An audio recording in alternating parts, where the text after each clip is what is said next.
siang semuanya. Kali ini saya akan menjelaskan bagaimana mengolah data apabila model penelitian kita menggunakan variabel interpending, di mana kita akan menyelesaikan dengan aplikasi Smart PLS 3. Nah, pertama kita membutuhkan data Excel yang sudah kita format ulang atau kita rubah formatnya ke dalam bentuk CSV. Nah, ini adalah tabulasi kuesioner yang kita akan rubah ke format CSV dengan cara kita blok dulu semua.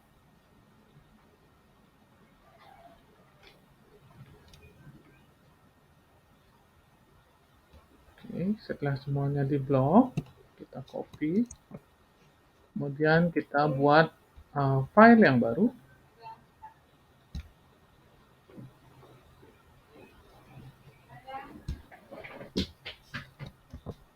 Oke. Kalau sudah, perlu juga kita perhatikan di sini hanya boleh ada satu sheet saja. Yang lainnya kita delete. Oke, kalau sudah kita save.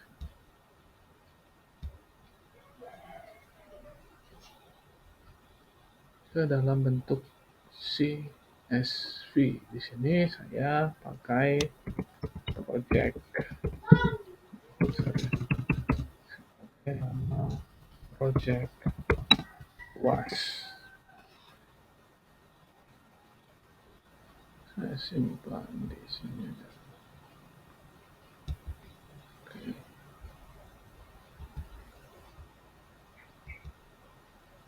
Simpan dalam bentuk CSV atau comma delimited. Oke, kita yes saja. Kemudian kita kembali ke PLS. Kita create new project. Saya kasih nama project luas.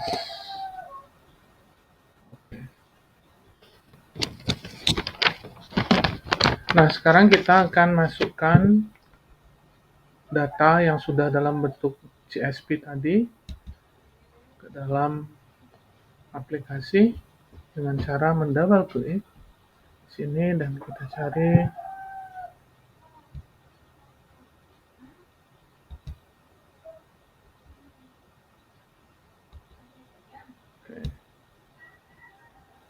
open. Kita klik OK.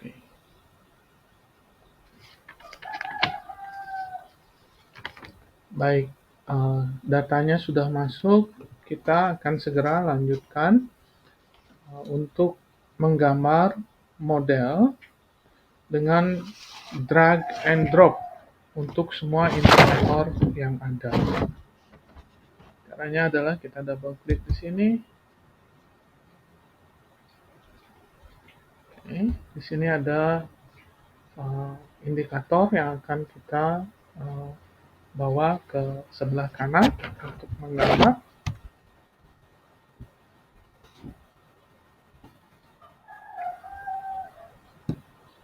Oke, seperti ini. Warnanya masih merah karena kita belum menghubungkan antara satu variabel dan variabel yang lainnya. Kita lanjut ke variabel atau konstruk ke berikutnya. Kita drag and drop. Variabel 2. Kemudian yang berikutnya.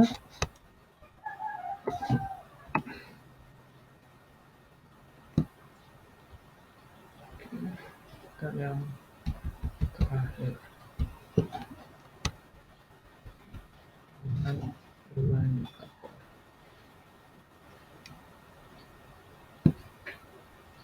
Oke, kita balik. Kita taruh indikatornya sebelah kanan. Oke, seperti itu.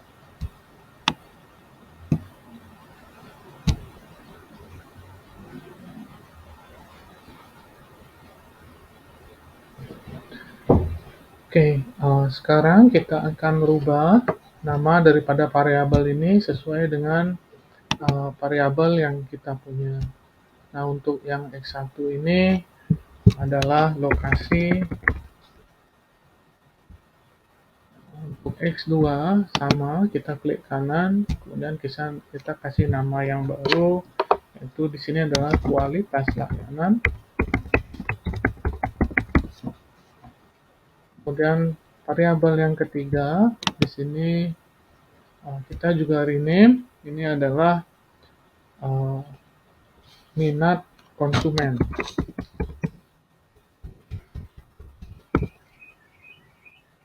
Kemudian variabel yang keempat ini adalah keputusan pembelian.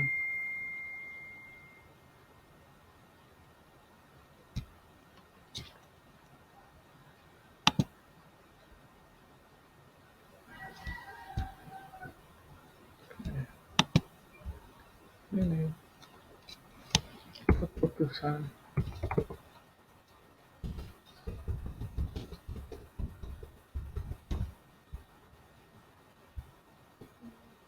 Oke, setelah semua variabel kita beri dengan nama sesuai dengan variabel yang kita punya, sekarang kita akan menghubungkan variabel satu dan variabel lainnya sesuai dengan hipotesis yang kita punya. Caranya adalah dengan mengklik connect, kemudian kita klik satu variabel, kita koneksikan dengan variabel yang lainnya seperti ini sehingga terbentuk garis. Nah, ini adalah hipotesis kita yang pertama, yaitu semakin baik lokasi maka akan meningkatkan minat konsumen. Kemudian hipotesis yang kedua di sini adalah semakin baik kualitas layanan maka akan meningkatkan minat konsumen. Kemudian yang berikutnya, hipotesis yang ketiga adalah semakin baik lokasi maka akan meningkatkan keputusan pembelian. Nah, ini warnanya sudah mulai berubah menjadi biru. Hipotesis yang keempat adalah semakin baik kualitas layanan maka akan meningkatkan keputusan pembelian. Hipotesis 5 adalah semakin baik minat konsumen akan meningkatkan keputusan pembelian.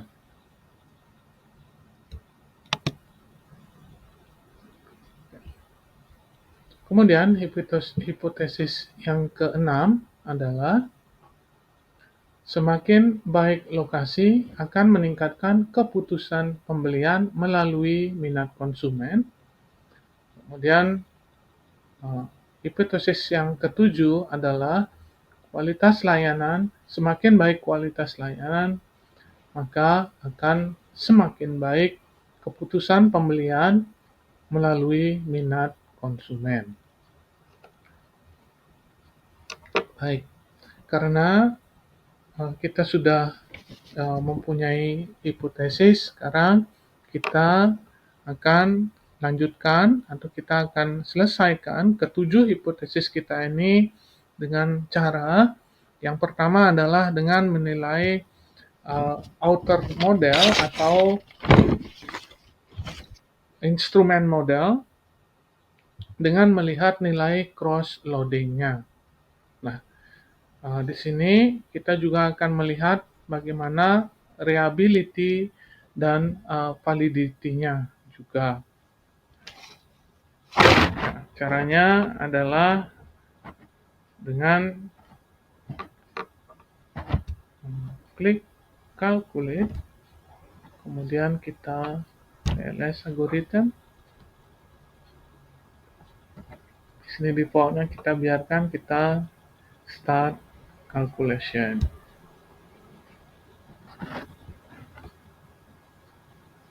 Oke, baik. Setelah muncul di sini nilai cross loading-nya, kita akan melihat di sini. Kemudian ini akan kita jadikan dasar untuk melihat reliabilitas model kita. Kita akan lihat outer loadingnya di sini. Kita akan lihat. Oke. Di sini di X11, X12, X13 dan 4. Di sini ada 0,694. Kita lihat ada 0,694. Kemudian ada 0,656. Di sini 0,656 dan seterusnya. Yang sudah memenuhi akan berwarna hijau, atau dalam arti itu sudah di atas 0,5, yang mana 0,5 sampai 0,6 itu adalah marginal yang akan berwarna merah. Kalau sudah memenuhi, kalau kita sudah lihat dia akan kalau dia berwarna hijau, itu berarti dia sudah memenuhi, yang mana itu adalah berarti valid. Selanjutnya kita akan lihat reliability-nya dengan melihat construct reliability dan validity. Kita klik di sini, kita lihat. Nah, di sini syaratnya adalah average variance extracted atau AVE itu harus di atas 0,5 dan composite reliability itu di atas 0,7. Perlakuannya sama dari warnanya juga dengan yang di outer loading tadi.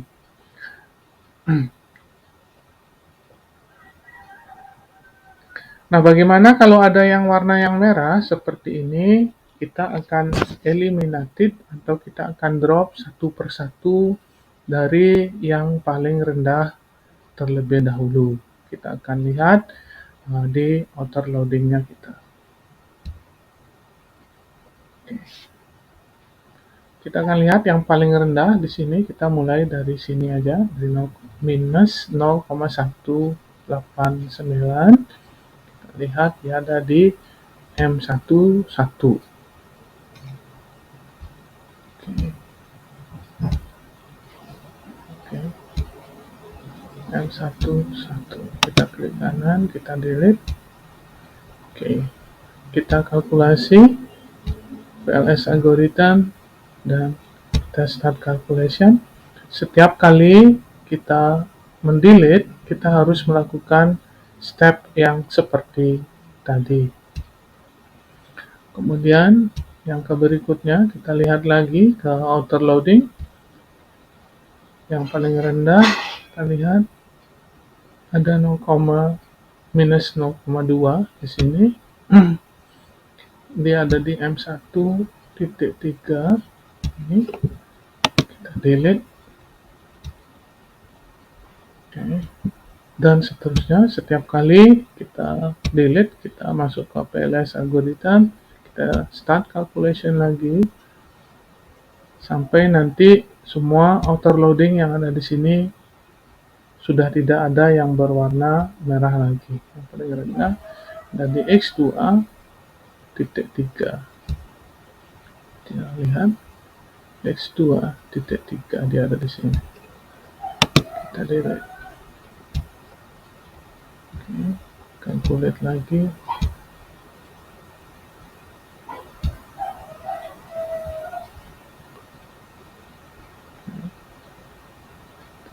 Loading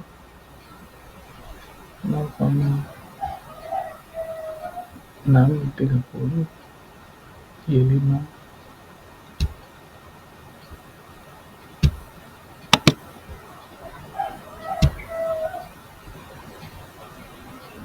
Kemudian kita calculate lagi, start calculation. Kemudian kita ke sini lagi, kita cari yang paling rendah. Ini ada di X1.2.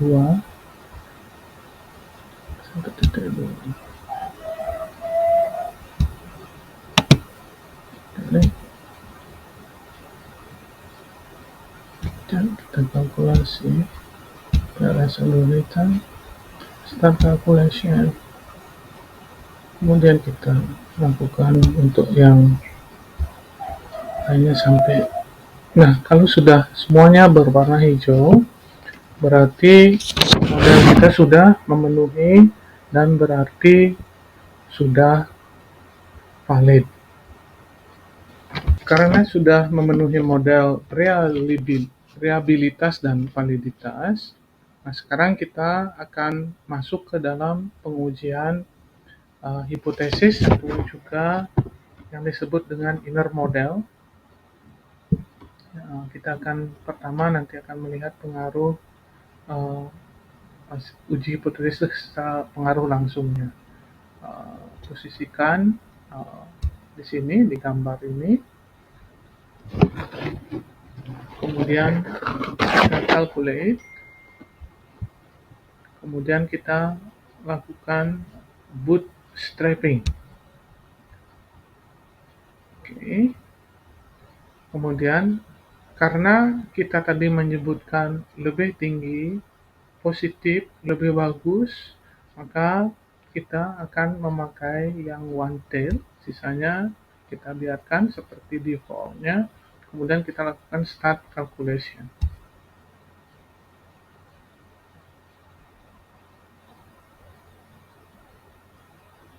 Oke.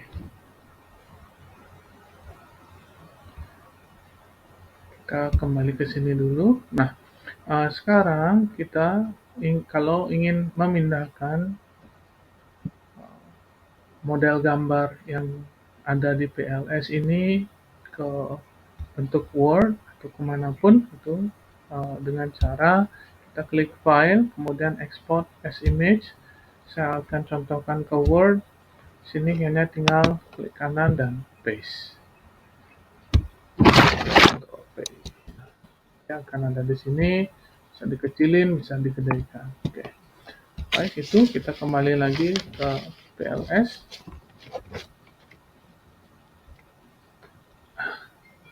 Kita akan melihat bootstrapping. Ini kita akan menguji hipotesis yang kita punya di awal. Yang pertama adalah hipotesis langsung. Nah, syaratnya di sini adalah yang pertama adalah p-value itu harus di bawah 0,05 untuk menyatakan itu signifikan dengan T statistik atau T hitung lebih besar daripada T tabel atau lebih besar dari 1,96. Kita akan lihat satu persatu hipotesis yang kita punya di sini. Yang pertama, hipotesis 1 adalah menyatakan semakin baik lokasi akan meningkatkan minat konsumen. Minat konsumen, kita lihat koefisiennya di sini adalah negatif. P-value-nya adalah lebih besar dari 0,05, kemudian dengan T statistik lebih kecil daripada 96. Maka dapat ditarik kesimpulan bahwa terdapat hubungan negatif dan terbukti tidak signifikan antara lokasi terhadap minat konsumen. Berikutnya adalah hipotesis yang kedua yang menyatakan bahwa semakin baik kualitas layanan akan meningkatkan minat konsumen. Nah, kita lihat di sini koefisiennya berpengaruh negatif, kemudian p-value-nya lebih besar daripada 0,05, terus T statistiknya di bawah 1,96. Dapat ditarik kesimpulan bahwa terdapat hubungan negatif dan terbukti tidak signifikan antara kualitas layanan terhadap minat konsumen. Kemudian hipotesis yang ketiga di sini adalah semakin baik lokasi, akan meningkatkan keputusan pembelian. Kita lihat di sini koefisiennya adalah berpengaruh positif dengan p-value di bawah 0,05, kemudian dengan T statistik itu di atas 1,96, dapat ditarik kesimpulan bahwa terdapat hubungan positif dan terbukti signifikan antara lokasi terhadap keputusan pembelian. Kemudian adalah hipotesis yang keempat, menyatakan bahwa semakin baik kualitas layanan akan meningkatkan keputusan pembelian. Nah, kita lihat koefisiennya di sini adalah positif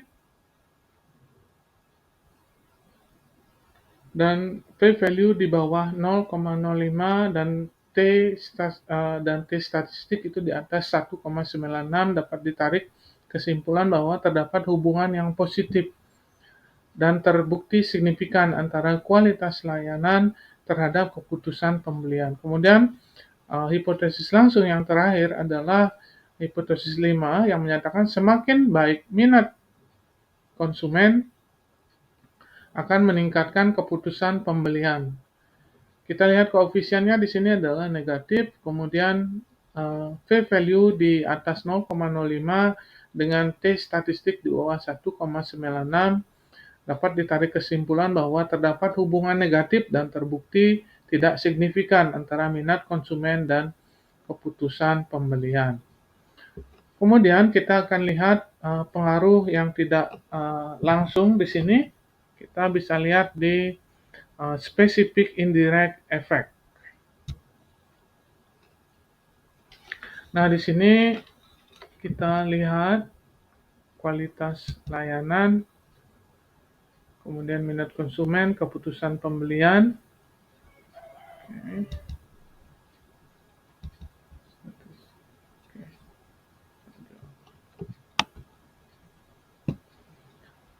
Oke, di sini juga perlakuannya sama.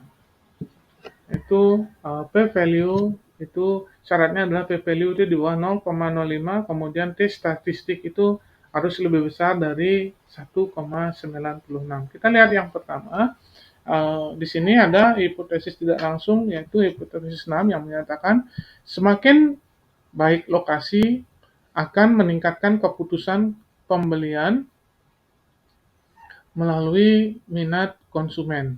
Kita lihat koefisiennya di sini adalah positif, kemudian p-value-nya di atas 0,05 dengan T statistik di bawah 1,96, dapat ditarik kesimpulan bahwa terdapat hubungan positif yang terbukti tidak signifikan antara lokasi terhadap keputusan pembelian melalui minat konsumen. Kemudian hipotesis yang terakhir di sini adalah yang tidak langsung adalah hipotesis 7, semakin baik kualitas layanan akan meningkatkan keputusan pembelian melalui minat konsumen. Kita lihat koefisiennya adalah positif dengan p-value itu di atas 0,05 dan T statistik di bawah 1,96,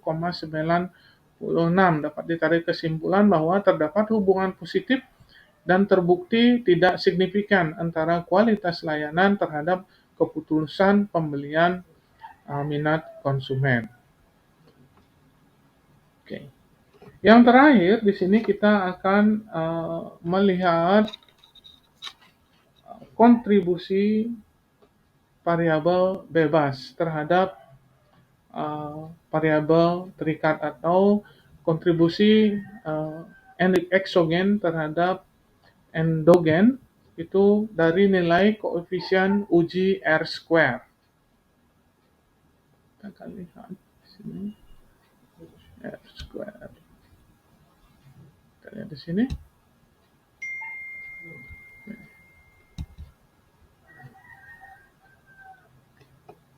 Oke. Dari data R-square ini dapat kita simpulkan bahwa kontribusi lokasi, kualitas layanan, dan minat konsumen terhadap keputusan pembelian adalah sebesar 0,515